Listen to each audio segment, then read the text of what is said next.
अगर इस एक्सप्रेशन का लिमिट हमें गिवन है जैसे कि √π/2, तो हमें इस एक्सप्रेशन की लिमिट निकालनी है।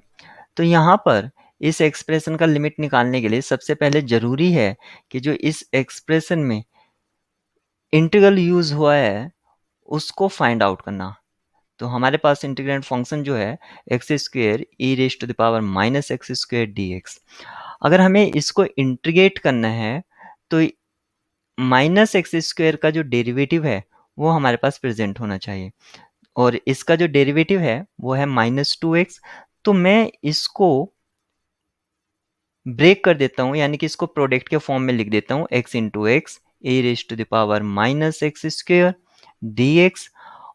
और मुझे -2 फॉर्म करने के लिए यहाँ पर मैंने -2 पुट किया और -1/2 आउटसाइड ले लिया और ये limit t tends to 0 and integral from 0 to t।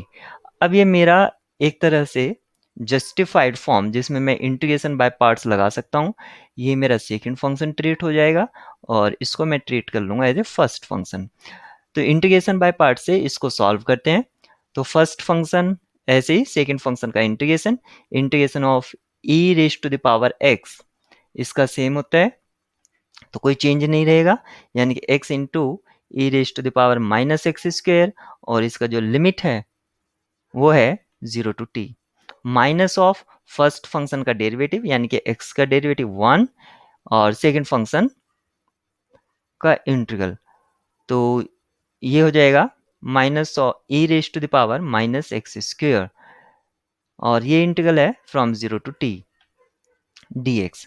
और पूरा जो हमारा लिमिट चल रहा है वो -12 आउटसाइड है और limit of t tends to 0, limit of this expression is.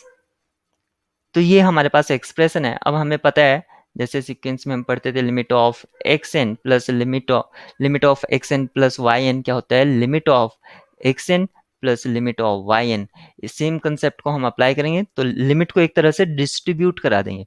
तो ये जो हमें मिलेगा -12 limit t tends to infinity x e⁻x²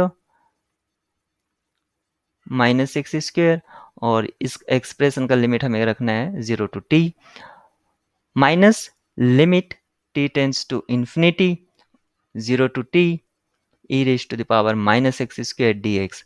और इस एक्सप्रेशन का हमें लिमिट गिवन है, ये जो हमारे पास एक्सप्रेशन आया इसमें -12 और लेना है तो ये minus minus turns to positive and half ये रहेगा तो हाफ।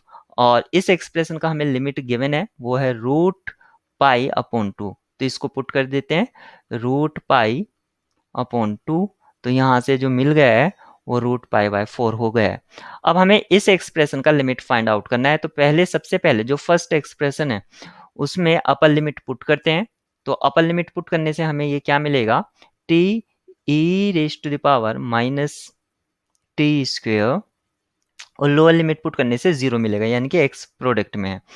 तो ये हो गया है -12 और limit t tends to infinity plus √π/4। ये प्रीवियस स्टेप से सेम हमने कॉपी किया है, इसमें कोई चेंजेस नहीं है।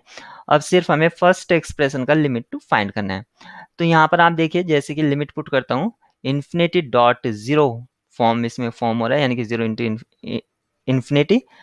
तो ये एक इनडिटर्मिनेट फॉर्म है। तो इसको सॉल्व करने के लिए क्या तो हमें इन्फिनिटी बाय इन्फिनिटी फॉर्म में इसको कन्वर्ट करना होगा या 0/0 फॉर्म में, ताकि हम इसमें L'Hopital rule easily apply कर सकें।